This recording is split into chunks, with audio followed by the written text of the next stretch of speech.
말씀은 요한복음 2장 13절에서 22절까지 말씀입니다.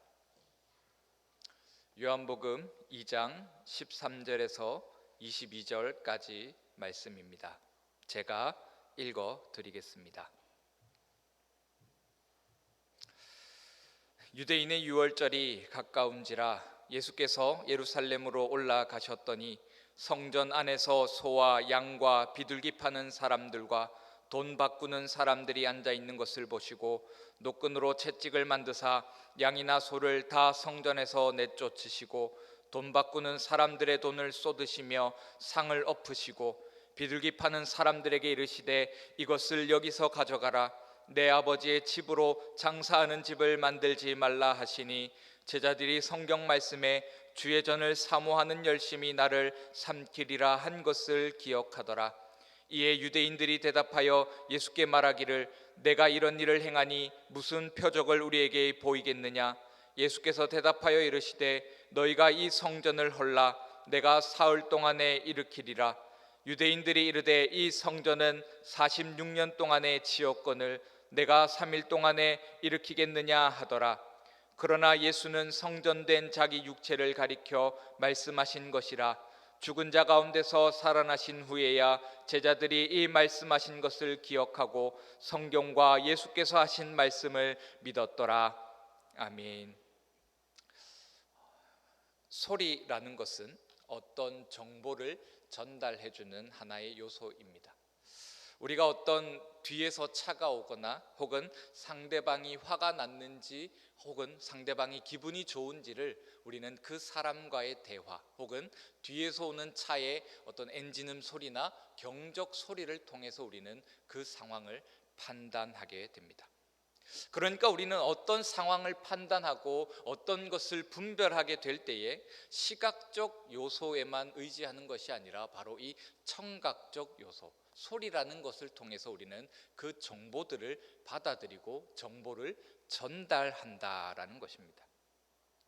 예를 들어서 자녀들이 전화가 왔을 때 우리가 그 자녀가 이놈인지 저놈인지를 구별하는 것은 그 전화기 너머에 있는 사람을 직접 바라보고 직접 경험하면서 만나서 구별하는 것이 아니라는 것입니다. 그냥 목소리만 딱 들어도 아, 이놈이 첫째구나 혹은 이놈이 둘째구나 라는 것을 우리는 알게 된다라는 것이죠. 이처럼 소리라는 것은 공간 속에서 시간 속에서 함께 하고 있지 않아도 상대방이 어떤 분위기로 말하고 있는지, 상대방이 어떤 의도를 가지고 말을 하는지, 그리고 상대방이 지금 어떤 상황에 처해 있는지라는 것을 우리는 알 수 있다라는 것이죠. 오늘 본문 13절을 보면 이렇게 기록하고 있습니다. 유대인의 유월절이 가까웠다라고 기록합니다. 즉 오늘 본문은 우리에게 이 유대인의 유월절이 다가올 때 기대하게 되는 소리라는 것을 들려주고 또 오늘 본문은 우리에게 여러 가지 다양한 소리들을 들려줌으로 인해서 우리가 오늘 본문을 읽으면서 무엇을 가져야 하는지, 어떤 마음으로 주님을 따라야 하는지, 복음이 무엇인가라는 것을 들려주고 있다라는 것입니다. 오늘 본문 13절에서 유대인의 유월절이 가까웠다라는 말은 유대인들이 유월절이 가까이 올 때에 무엇인가 기억하고 무엇인가 기대하는 것이 있다라는 것입니다. 그러니까 마치 우리가 2024년 새해를 맞이하면서 그 설날을 맞이하게 되면서 우리는 어떤 소리를 기대하게 된다라는 것입니다. 여러분들이 새해를 맞이하면서 2024년 설날을 맞이하게 되면서 기대했던 소리는 무엇입니까? 아마 덕담을 기대하셨을 겁니다. 젊은 사람들이라면 너 언제 결혼하니? 언제 취직하니? 언제 가정을 꾸려서 행복하게 자녀를 낳아서 우리에게 손자를 안겨줄 거니? 라는 그런 잡소리가 아니라 너 앞으로 살아가는 그 길에 하나님께서 너와 함께 하심으로 너의 인생이 순탄한 삶을 살아갈 거야 라는 그런 덕담을 기대하게 된다라는 것입니다. 바로 이와 같이 유대인들에게 있어서 유월절이 가까이 오고 있다라는 말은 그들로 하여금 어떤 소리를 기대하게 한다라는 것입니다. 그 소리를 우리가 알기 위해서 우리는 먼저 유월절이라는 것을 먼저 살펴야 합니다. 유월절일이라는 것을 출애굽기 1장에서 12장에 걸쳐 진행되었던 구원사 이야기에서 등장하는 하나의 사건입니다. 이스라엘 백성들의 고통과 그 고통 속에서 하나님께서 모세를 세우시고 모세를 통해서 이스라엘 백성들을 건져내어 주시던 그 과정 속에서 일어났던 하나의 사건을 유대인들이 이스라엘 백성들이 기억하고 지키면서 그 유월절을 통해서 어떤 소리를 기대하게 되었다라는 것이죠. 하나님께서는 모세라는 사람을 통해서 이 이스라엘 백성들을 구원할 사람으로 세우셨습니다. 그리고 모세는 하나님의 뜻에 따라서 애굽 왕이었던 바로 앞에 가서 하나님께서 이스라엘 백성들을 원하시니까 내놓아라 라고 말하게 됩니다. 하지만 애굽 왕이었던 바로가 어떻게 합니까? 순순히 그래 데려가라 라고 하면서 내어주었습니까? 아니면 안 된다, 내어줄 수 없다 라고 하면서 완강하게 거절하고 그렇게 아주 굳은 결심을 드러내며 거부하였느냐라는 것입니다. 바로 후자입니다. 그러자 하나님께서는 모세를 통해서 바로에게 경고하십니다. 내 백성들을 내어놓지 않으면 큰 일이 생길 것이다. 그럼에도 불구하고 바로는 이스라엘 백성들을 보내주지 않았고 하나님께서는 그런 바로에게서 이스라엘 백성들을 구원하시기 위해서 10가지 재앙을 내리게 됩니다. 물이 피가 되는 그 재앙, 개구리가 올라와 온 지면을 덮는 재앙, 그리고 먼지가 이로 바뀜으로 인해서 모든 사람들이 가려워하고 끓으며 그 부스럼을 일으키게 되는 그 재앙, 그리고 파리가 모든 것을 덮어버리는 재앙 등등 해서 9가지의 재앙이 내려졌지만 바로는 자신의 뜻을 굽히지 않고 마지막 10번째 재앙이 내려졌을 때에야 비로소 모든 것을 포기하고 모든 것을 내어놓으며 하나님 앞에 항복하며 이 모세에게 어서 이스라엘 백성들을 데리고 나가라 라는 그 결정을 하게 된다라는 것입니다. 10번째 재앙이 무엇입니까? 좋은 유초등부와 유치부, 중고등부를 나오셨다라면 이 10번째 재앙을 잘 아실 텐데요, 바로 장자의 목숨을 거둬가는 재앙입니다. 출애굽기 11장을 보면 하나님께서 밤에 자신의 뜻을 굽히지 않는 바로와 애굽 전체에 들어오셔서 처음 태어난 것들을 목숨을 걷어가시겠다라고 말씀하십니다. 그러면서 하나님께서는 이스라엘 백성들, 그러니까 하나님을 붙잡고 의지하는 하나님의 백성들에게는 피할 길을 주시는데 어린 양을 잡아서 그 피를 문설주에 바르고 누룩이 들어있지 않는 떡을 먹으며 죽음이 자신의 집 앞을 지나가기를 기다리는 것, 그것이었습니다. 그리고 이스라엘 백성들이 하나님의 명령대로 순종하며 진행하며 지켜 행하였을 때 출애굽기 11장 30절은 이렇게 기록합니다. 그 밤에 바로와 그 모든 신하와 모든 애굽 사람이 일어나고 애굽에 큰 부르짖음이 있었으니 이는 그 나라에 죽임을 당하지 아니한 집이 하나도 없었음이었더라 라고 기록하는 것과 같이 이스라엘 백성들의 집에서는 울음소리가 들리지 않았고, 그러나 반대로 하나님을 무시하고 하나님의 그 명령을 따라 행하지 않았던 애굽 사람들의 집에는 모든 처음 난 것이 죽으며 신음과 울부짖음이 가득했다라는 것입니다. 바로 유대인들에게 있어서 유월절일이라는 것, 유월절이 가까워 왔다라고 할 때 그들이 기대하며 듣고 싶어하는 소리는 바로 하나님께서 자신을 믿고 의지하며 따르는 유대인들, 이스라엘 백성들에게 이와 같은 구원이 베풀어지는 그 소리를 기대하고 있다라는 것입니다. 그리고 이 소리는 오늘 본문이 기록되어지고 있는 그 상황, 그러니까 요한이 요한복음을 기록하면서 그 요한복음을 읽게 될 모든 믿는 자들에게 들려주는 소리와도 일맥상통한다라는 것입니다. 요한복음이 기록된 시기는 예수님께서 오시고 나서 90년에서 100년이 흐른 시간입니다.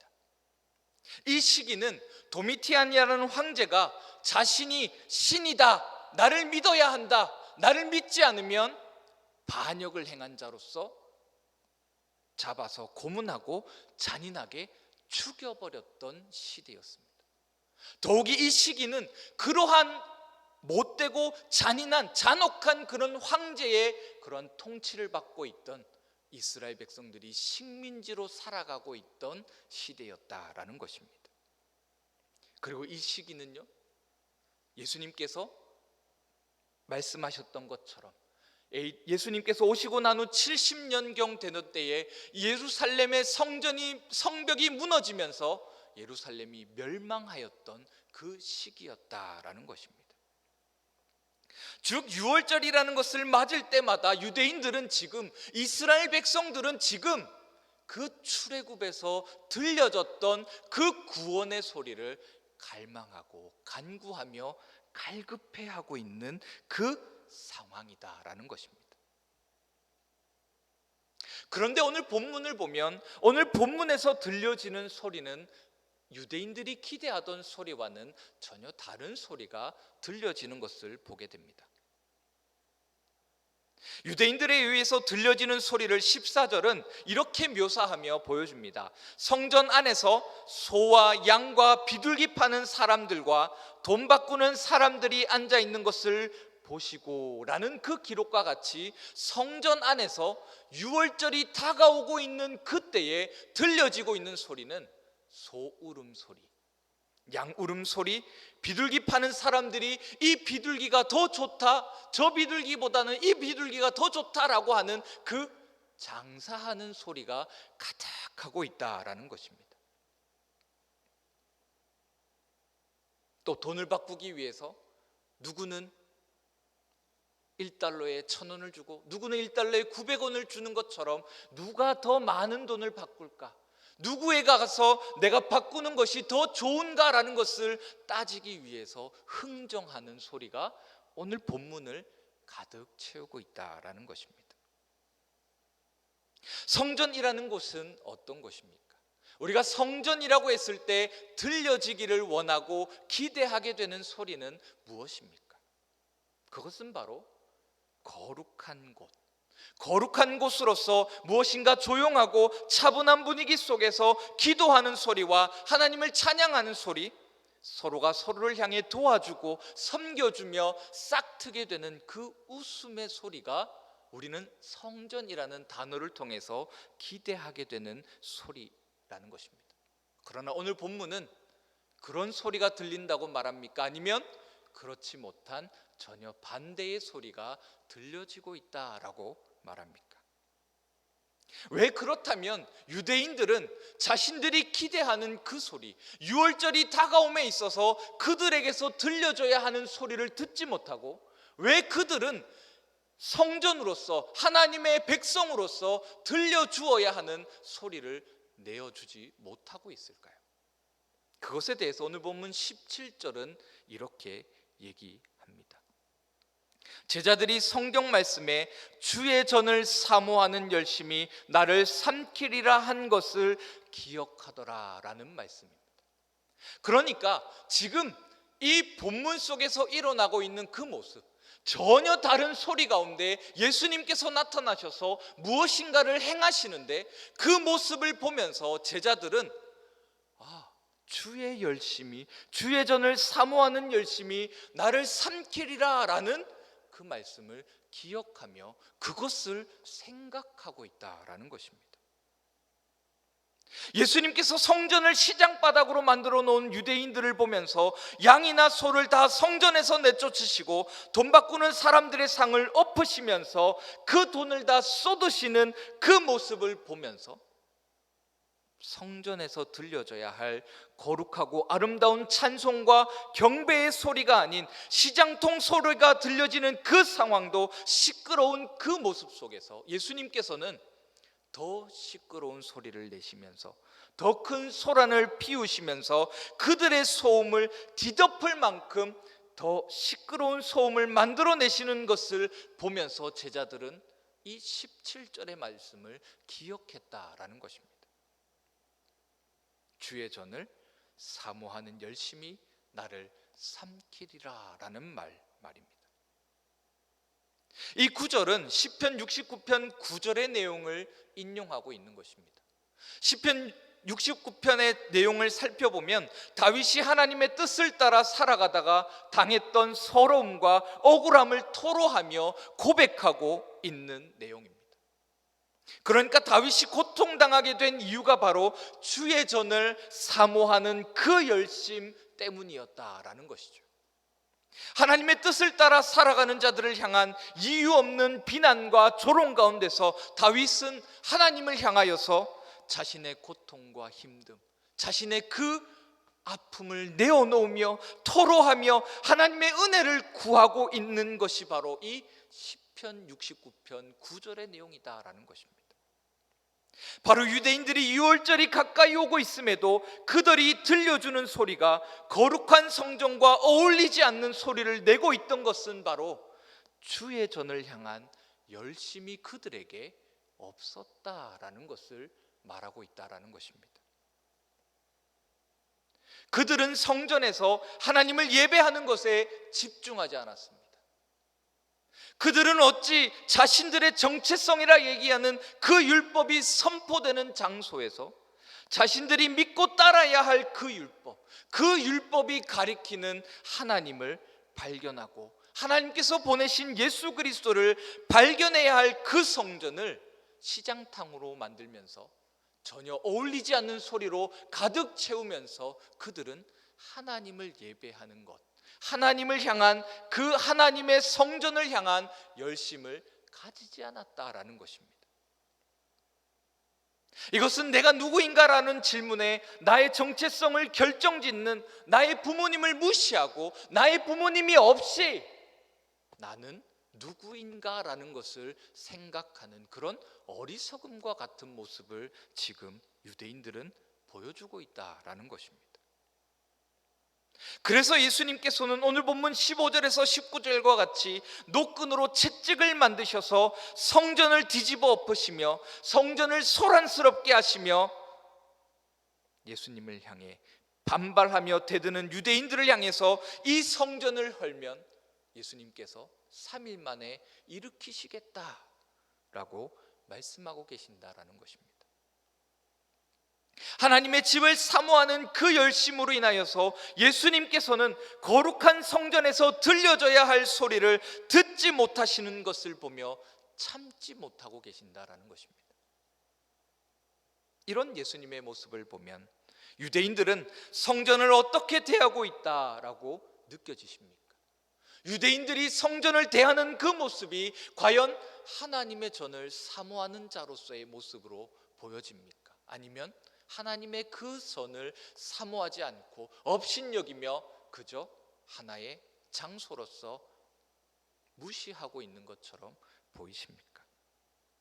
유대인들은 성전, 그러니까 자신들의 정체성을 결정짓는 가장 중요한 기준인 하나님을 전혀 생각하지 않고 있습니다. 하나님 앞에 예배 드리는 것을 소홀히 생각했고 하나님 앞에서 자신들이 듣고 따라야 할 율법은 온데간데 없이 그저 일주일에 한 번, 한 달에 한 번 성전에 나와서 예배를 드렸다라는 그 자만감에, 그 자위감에 빠져 살아갔다라는 것입니다. 하나님께서 자신을 거룩한 백성으로 삼으셨다라는 그 자만감에 빠져서 자신들의 편의와 편리를 위해 성전을 더럽히기 시작했고 결국 성전에서 들려져야 할 소리는 제대로 들려지지 못하고 온갖 동물 우는 소리와 온갖 사람들이 흥정하며 떠드는 소리만 가득해졌다라는 것입니다.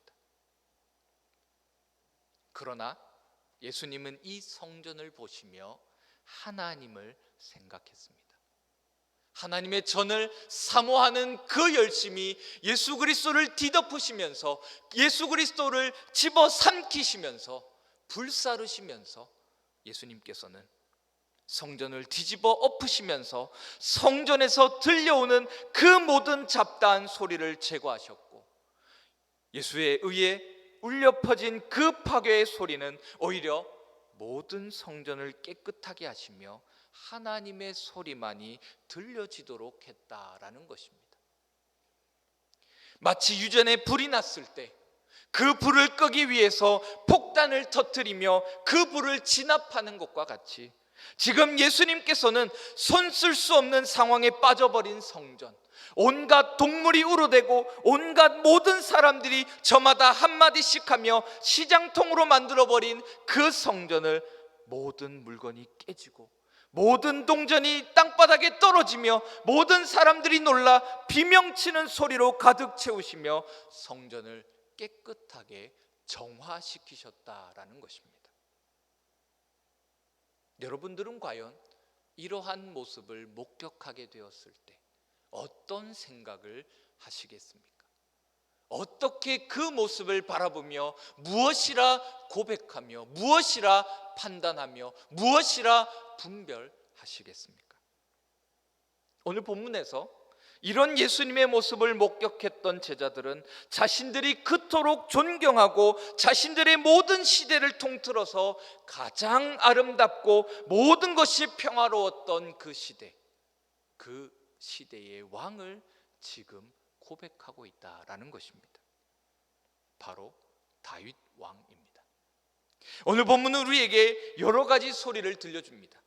먼저는 유월절이 가까이 다가오게 될 때에 모든 유대인들이 듣기 원했던 그 기대의 소리, 성전을 통해서 모든 유대인들이 들어야 했고 순종해야 했던 그 복음의 소리, 시장통이 되어버려 도저히 손쓸 수 없는 그런 상황에서 차라리 성전을 무너뜨리고 다시 짓는 것이 오히려 더 빠를 것 같은 그런 속수무책의 상황에서 예수님께서 모든 것을 뒤엎으시면서 깨부수어 버리시면서 모든 것을 회복시키시는 그 파괴의 소리, 그런 예수님을 보면서 자신들이 기다리던 그 다윗 왕, 모든 이스라엘의 역사에서 가장 평화롭고 하나님의 복을 누렸던 그 다윗 왕의 시대를 기대하며 그 다윗 왕을 떠올렸던 그 제자들의 고백의 소리, 그러면서 오늘 본문은 우리의 삶을 들여다보도록 한다라는 것입니다. 우리의 삶을 돌아보면 우리의 삶에는 문제가 있습니다. 우리의 삶에는 잡음이 있습니다. 도저히 손쓸 수 없는 그런 문제들로 우리의 삶은 엮여 있습니다. 그리고 그 문제가 우리에게 있어서 우리를 통해서 이 땅 가운데 선포되어져야 하고 이 땅 가운데 들려져야 할 그 소리를 묻어버리고 있다라는 것입니다. 기도의 소리, 말씀을 읽으며 그 말씀을 깨달음으로 그 말씀 가운데 기쁨으로 하나님을 향하여 내뱉는 그 찬송의 소리, 그러한 소리들이 지금 우리의 문제로 인하여 우리의 어쩌할 수 없는 그 잡음으로 인하여 덮여 있는 것은 아니냐라는 것입니다. 그럴 때 우리는 바로 오늘 본문을 통해서 보이시고 들려주시는 그 예수님의 소리를 기대해야 한다라는 것입니다. 우리의 마음속에서 우리의 모든 문제들 가운데서 들려오는 그 잡음들을 잠재우고 잠잠하게 하기 위해서 우리는 하나님을 향한 그 열심을 가져야 한다라는 것입니다. 다르게 얘기하면 우리가 붙잡고 의지하고 나아가야 할 그곳은 바로 하나님 앞, 하나님을 생각함으로 하나님께서 우리에게 약속하셨던 그 약속을 붙잡음으로 기도하는 것, 감사하는 것, 찬양하는 것, 그 소리로 우리를 가득 채워야 한다라는 것입니다. 그럴 때 우리는 하나님의 자녀로서 하나님을 기쁘시게 하는 복음의 소리를 울리며 하나님의 백성으로서 하나님을 왕으로 고백하며 하나님을 향하여 영광과 존귀와 찬양과 감사의 소리를 낼 수 있는 복된 자들이 된다라는 것입니다. 오늘 본문에서 예수님께서 모든 소음 가운데 그 소음을 깨어내시며 그 소음을 잠잠하게 하시며 회복하셨던 그 복음의 소리, 그 소리가 우리의 삶 가운데, 우리의 모습 가운데, 우리의 말씀 가운데, 우리의 마음 안에 가득 채워져야 한다라는 것입니다.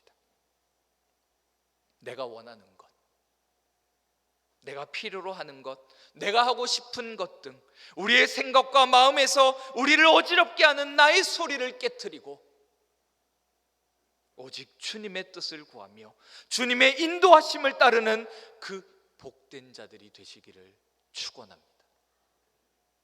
이 시간 예수님께서 성전을 깨끗하게 하셨던 것처럼 우리의 마음을 깨끗하게 하셔서 참된 복음의 소리는 내는 자들이 되시기를 소원합니다.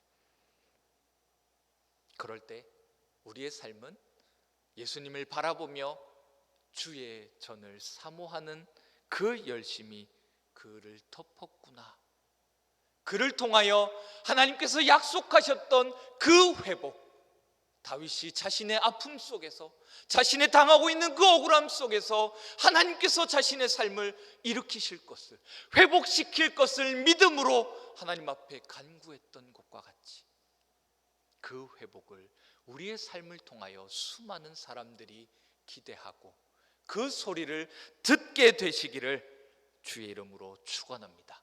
기도하겠습니다.